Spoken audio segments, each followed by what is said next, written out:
I was elbow-deep in a broken water line behind the barn when I saw Leah standing in her driveway like her whole life had just slipped out of her hands. It was barely 7 in the morning, and I already had mud up both arms, a wet boot, and a temper I was trying not to waste before breakfast. The line had cracked sometime before sunrise, and water had been running across the gravel by the cattle gate. That was how most mornings went on my place. Something broke, something leaned, something needed wire, fuel, or a wrench. My family had worked that farm outside Milford, Kentucky, for 3 generations. I was 29, alone on it, and most days it felt like the land was testing whether I meant to stay. I heard a car door slam across the fence. When I looked up, Leah was pacing beside a black SUV with her phone tight in her hand. I didn't know her much. She owned the place next door, though owned didn't seem like the right word for how she lived. Her house sat clean and white at the end of a paved drive. She wore pressed jackets, took calls on the porch, and always looked like she had somewhere important to be. We had waved maybe 6 times. That morning, she didn't wave. She stared at her phone, turned in a circle, then pressed both hands to her face. I shut off the water valve and walked over with mud on my jeans. "Leah?" I called. She jumped like she hadn't heard me coming. Her eyes were red, but she pulled herself straight fast. "I'm sorry," she said. "I know this is strange. Something wrong." She laughed once, but it had no humor in it. "Everything is wrong." I waited. Farmers get used to silence. People usually fill it if they need to. She looked past me toward the fields, then back at my face. "I need help, and I have no right to ask you." "That depends on the help." "My grandfather built Callaway Agricultural Partners," she said quickly. "We manage land deals, conservation leases, farm protections, financing structures. The whole thing was supposed to keep farmland from being swallowed up piece by piece." "I know the company. You know Brett too?" That name changed the air. Brett Callaway was her cousin. I had never shaken his hand, but I knew his kind. He bought tired families out cheap, leaned on people through paperwork, and called it opportunity. Men like him never showed up in muddy boots. They showed up with contracts. "I know enough," I said. Leah swallowed. "My grandfather's will has a condition. A ridiculous one. Old-fashioned, controlling, whatever you want to call it. If I'm not married before my 30th birthday, I lose full control of the company." I stared at her. "My birthday is tomorrow," she said. A truck passed on the road behind us, slow and loud. Neither of us moved. "I had a fiancé," she added. 4 days ago, he decided he couldn't do it. Said he wouldn't be forced into a deadline. I don't even blame him, not completely. But Brett is already moving. If I miss the condition, he can take control. I wiped my hands on my jeans, which did nothing. "And you're telling me because—" Her face tightened with shame before she said it. "Because I need a husband by tomorrow." For a second, all I could hear was water dripping off my sleeve. "You're asking me?" "I'm asking you to marry me on paper. Quietly. Legally. With terms. I'll protect you from every financial issue, every public issue, every—" "No money," I said. She blinked. "If I do something, it won't be because you paid me. I wasn't trying to insult you. I know, but I'm saying it now." She nodded, breath unsteady. "And no personal favors," I said. "No games. No acting like this is something it isn't when it's just us." "It would be temporary," she said. "Only until the challenge passes." I looked over her shoulder at the Callaway fields, then back toward mine. My water line was still torn open. I had cattle to check, a tractor making a sound it shouldn't make, and bills on my kitchen table I had been avoiding since Monday. But I also knew what would happen if Brett got that company. He wouldn't just hurt Leah. He would hurt people like me. People who had one bad season too many and needed a fair hand, not a trap. "Courthouse opens at 8:30, I said. Leah stared at me. "Jake, I've got one clean shirt." She let out a breath like she had been holding it for a year. The next morning, I stood in the county courthouse wearing that clean shirt, stiff from the closet and too tight in the shoulders. Leah wore a cream jacket and had her hair pinned back, but her hands shook when she signed. The clerk didn't smile much. Our witness was a man named Carl who worked 2 halls over and acted like this happened every Tuesday. "Do you both understand the legal nature of this marriage?" the clerk asked. Leah glanced at me. I said, "Yes, ma'am." Leah said, "Yes." There was no music, no family, no flowers. Just a stamp, 2 signatures, and the strange sound of my name beside hers. When we walked outside, The sun was bright on the courthouse steps. Leah held the folder against her chest. "Well," she said softly, "we're married." "Looks that way." My phone buzzed before I could say anything else.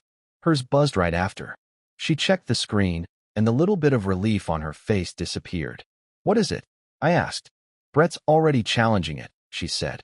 I looked toward the parking lot, then back at her. Leah folded the paper tighter in her hands. "Jake, there's one more thing. If they investigate us, separate houses won't hold.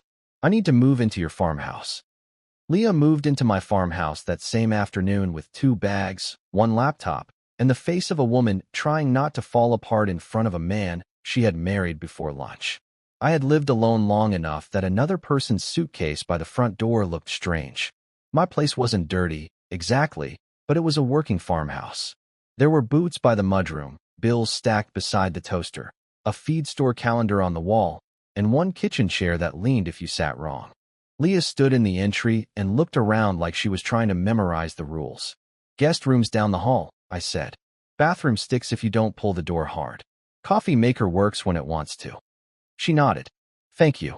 It's not much. It's a roof," she said. "And right now, that's a lot." I carried her bags to the guest room. The room had a metal bed frame, a quilt my mother made years ago, and a dresser with 1 drawer that didn't close all the way. Leah touched the quilt like she wasn't sure she was allowed to. "I'll stay out of your way," she said. I almost told her she didn't have to, but I didn't know how to say that without making things more awkward. So I just said, "Dinner's usually around 7. That first evening felt like 2 strangers acting in a play neither of us had rehearsed. She sat at the kitchen table with her laptop open, reading messages from lawyers and board members. I came in from checking fence posts with mud on my boots and a tear in my sleeve. She looked up. "Should I move?" "No. I can work in the other room. It's your kitchen too, I guess." The second I said it, we both heard how strange it sounded. She gave a small smile. "That may take some getting used to. You and me both." We made sandwiches and ate across from each other like polite guests. She asked where I kept plates. I asked if she needed better internet. She said the internet was fine, then froze when a message came in and spent 10 minutes typing back with her jaw tight. Over the next few days, we made a routine out of not stepping on each other. Separate rooms. Separate towels.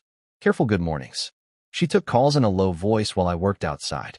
I came in dirty, and she looked too clean for the place, sitting there with her coffee, hair pulled back, talking about injunctions and voting rights like she was built for rooms I'd never enter.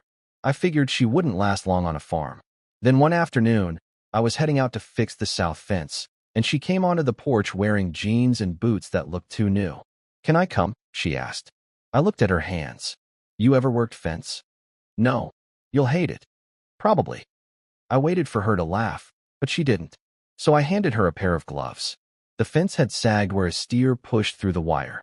I showed her how to hold tension while I reset a post. She listened close, then grabbed the wire cutters wrong and pinched her finger hard enough to make her hiss through her teeth. "You all right?" I asked. She looked at the small red mark, then at me. "I'm fine. You can go back. I didn't ask to come out here, so I could quit in 15 minutes. She went back to holding the wire. Badly, but she held it. By the time we finished, her hair had come loose, her boots were muddy, and there was dust on her jacket. She looked less like the woman from the paved driveway and more like somebody who had decided looking foolish was not the worst thing that could happen. That night she insisted on making dinner. "I can cook," she said. "You sure? I can run a company." "That's not what I asked." She gave me a look, then burned the eggs so badly the whole kitchen smelled like smoke and failure. She stood over the pan, furious. "How does someone ruin eggs?" "Usually by doing what you just did." She turned toward me, ready to snap, but I started laughing. I couldn't help it. For a second she stared at me, offended. Then her mouth twitched, and she laughed too. We ate toast and canned peaches at the table. That was the first time it felt easy. She told me about her grandfather, how he used to drive her to farms and make her learn people's names before he let her read their contracts. I told her about my parents, how my dad could fix anything except his own back, and how my mother kept records of every calf born on the place until the year she got sick. Leah listened, not like she was being polite, like it mattered. Then Brett started pushing harder. The first article came out online with a picture of Leah from some business event and a line about her sudden rural marriage. It didn't name me kindly. By noon, 2 people had sent me the link. By evening, everybody in town had an opinion. At the feed store, a man I barely knew leaned on the counter and said, "Didn't figure you for the marrying rich type, Jake." I paid for mineral blocks and said nothing, but it stuck under my skin. Leah saw it when I got home. "What happened?" she asked. "Nothing. That means something." I set the receipt on the counter. "People talk." Her face went flat. "Brett." The next day, an investigator showed up in town. He asked at the diner if we acted like a real couple. He asked at the feed store whether I had money trouble. He asked one of my neighbors if Leah slept at my house. That evening, Leah shut her laptop and said, "We should do an interview." "No, Jake. I'm not sitting there pretending to be some smiling husband for a camera." "Then don't pretend," she said. "Talk about the land. Talk about what Brett does to people. Talk about why this matters." So I did it. We sat outside the farmhouse with a local reporter while the wind moved through the pasture.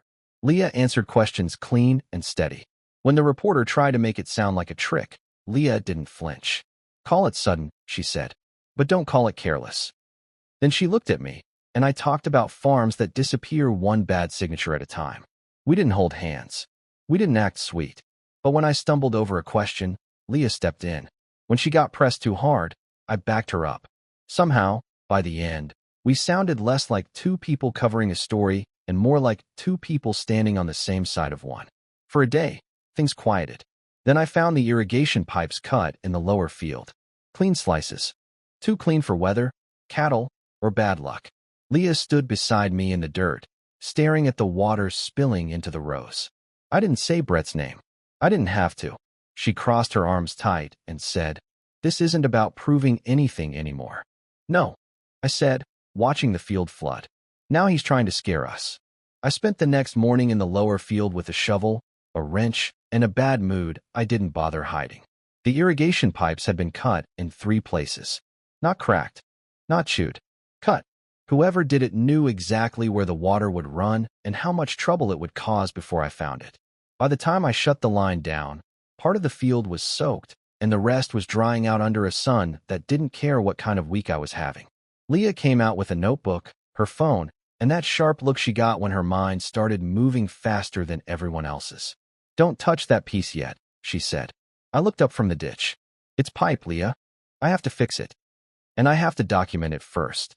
She took pictures from every angle, marked the time, called her lawyer, then called somebody else who knew about farm insurance. I stood there with mud on my knees, wanting to fix the problem, while she stood there building a record of it. At first, it annoyed me. Then I realized we were both doing the same thing in different ways. I was trying to keep the crop alive. She was trying to make sure Brett couldn't get away with it. By late afternoon, I had the line patched enough to run. Leah brought me a jar of water and a sandwich wrapped crooked in foil. "I made it myself," she said. I opened it and looked inside. "You sure?" She rolled her eyes. "It's bread and turkey, Jake. Even I can handle that." I took a bite. Too much mustard. I ate it anyway. The rumors kept spreading. Another article came out, this one worse than the first. It hinted that I had money problems and that Leah had found a convenient farmer with a useful last name and a quiet house. At the feed store, 2 men stopped talking when I walked in. One of them nodded like he was doing me a favor. I acted like it didn't bother me. Leah knew better. That evening she found me on the porch, scraping mud off my boots harder than necessary. "Who said something?" she asked. "Nobody worth repeating." "That doesn't mean it didn't land." I didn't answer. She sat beside me, close enough that her shoulder almost touched mine. "I hate that they're doing this to you. They'd do it to anybody standing next to you." "No," she said. "They're doing it to you because you helped me." I looked out toward the dark line of trees past the barn. I knew Brett wouldn't just send letters. Neither of us said much after that. 2 nights later, I woke to the smell of smoke. At first, I thought I had dreamed it. Then I heard Leah's door open down the hall, and her voice, tight and awake. "Jake." I was already moving. I pulled on boots and ran outside without a coat. The equipment shed was burning. Orange light pushed against the dark, and smoke rolled over the yard. The old shed sat far enough from the house, but too close to the barn for comfort. Inside were tools, seed, spare parts, and the small tractor I had saved for years to buy. I grabbed the hose near the barn and shouted for Leah to call it in. The heat hit my face before I got close. Sparks lifted into the air and drifted toward the dry grass by the barn wall. All I could think was, not the barn. I kept water on the grass, then on the side of the barn, then back toward the shed. The hose wasn't enough, but it was something. Leah shouted from behind me that help was coming. I barely heard her. I was too busy dragging a fuel can away from the shed door, coughing hard, my hands slipping on the handle. Something snapped inside the shed, and I stumbled back. Heat caught my forearm. I felt it, sharp and fast, but I didn't stop until the first truck rolled up the drive and men with real hoses took over. By the time it was done, the shed was half gone. The tractor was gone too. So were the seed bags stacked along the back wall, a welder, and boxes of parts one couldn't replace easy. I ended up sitting in the mud near the yard hydrant, breathing like I had run 10 miles. My shirt was wet, my arm hurt, and my whole body felt empty. Leah dropped to her knees in front of me. Her clothes were soaked at the hem. Her hair was loose. She didn't care about any of it. "Let me see your arm," she said. "I'm fine." "Jake." I looked at her then. Really looked. She was scared. Not business scared. Not lawyer call scared. Scared for me. I let her take my wrist. Inside, she stood me at the kitchen sink and ran cool water over the burn while I leaned against the counter. The house smelled like smoke. My hands shook once, and I tried to hide it. She saw that too. "I'm sorry," she said quietly. "Don't. This happened because of me.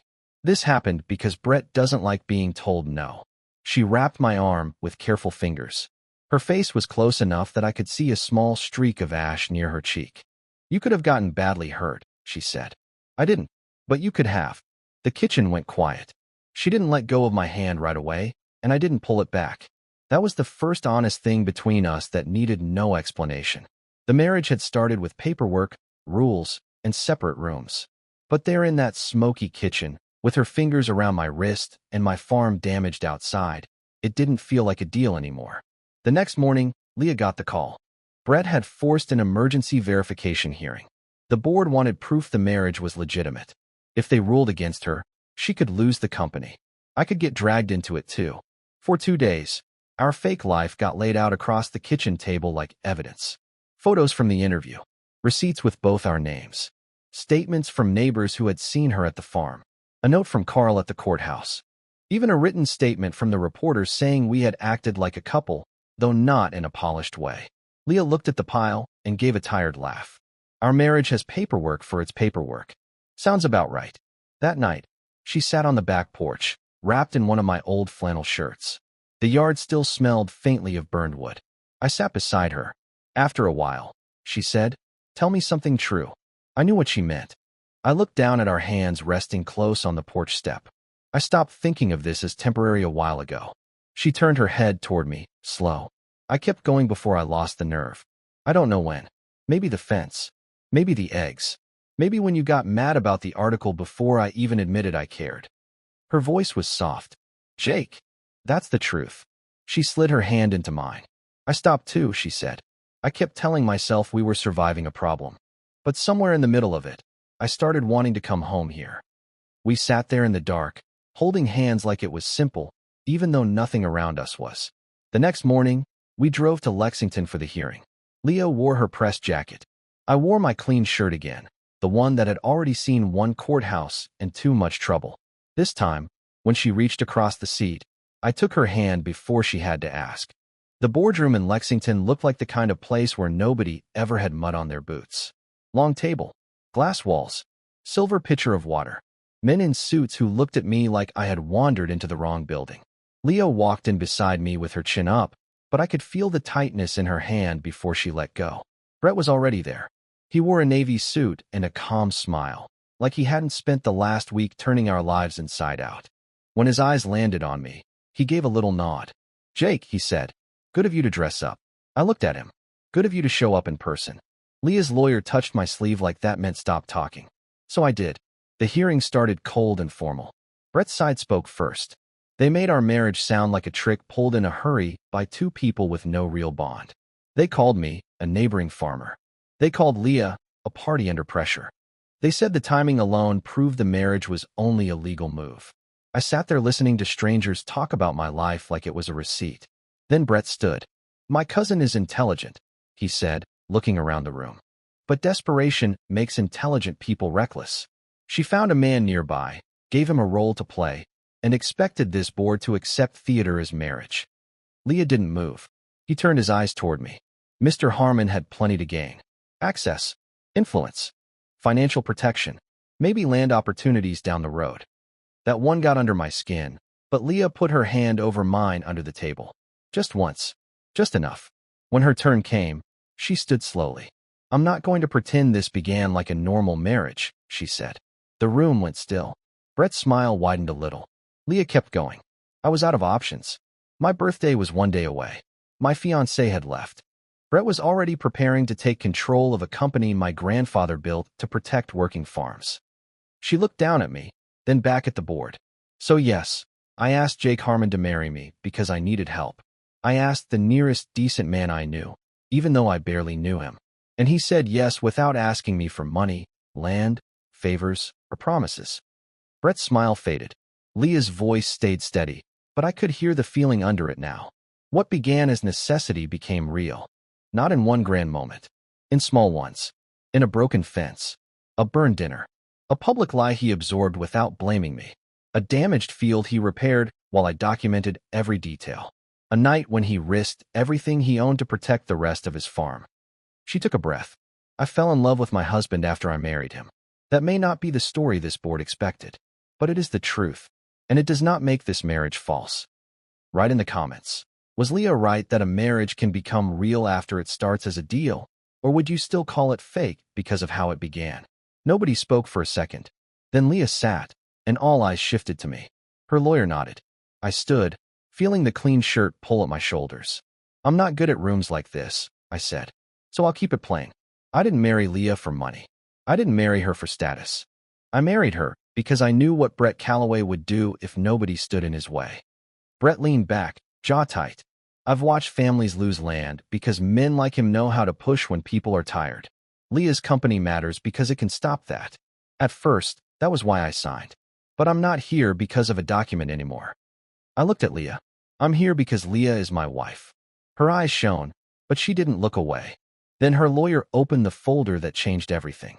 They had footage from a gas station near my road the night the shed went up. Brett's associate, a man who had been asking questions in town, was there buying fuel cans after midnight. There were phone records too, calls between him and Brett's office. Messages about turning up pressure. Photos tying the same truck to the cut irrigation line. The room shifted fast. Brett tried to laugh it off. Then he tried to blame the man working for him. Then he stopped talking altogether when one board member asked why a company officer was connected to damage on a family farm his cousin happened to be living on. After that, the decision did not take long. The board ruled the marriage valid. Leah kept control of Calloway Agricultural Partners. Brett was suspended from all company authority while the matter went to a full review. When we walked out, Leah stopped in the hallway and leaned against the wall like her legs had finally remembered how tired she was. It's over, she whispered. I stood in front of her. That part is. She looked up at me. And the rest? The rest is ours to decide. The drive home was quiet, but not uncomfortable. For once, we weren't performing for anybody. No board. No investigator. No cousin watching from the corner. Back at the farm, Leah walked to the fence line between our properties. The evening light sat low over the fields. I came up beside her. We don't need to prove anything now, I said. No lawyers. No will. No Brett. She turned toward me. Good. Because I already decided. Then she kissed me, simple and sure, right there by the fence where I had first seen her falling apart. A few months later, we had the wedding we should have had if life had been kinder and less strange. It was small, out by the barn, with neighbors and folding chairs and string lights tied along the posts. Carl from the courthouse came and joked that he had witnessed the rough draft. Leah wore a simple white dress. I wore boots, because it was still my farm. The first wedding saved her company. The second one was the one we chose.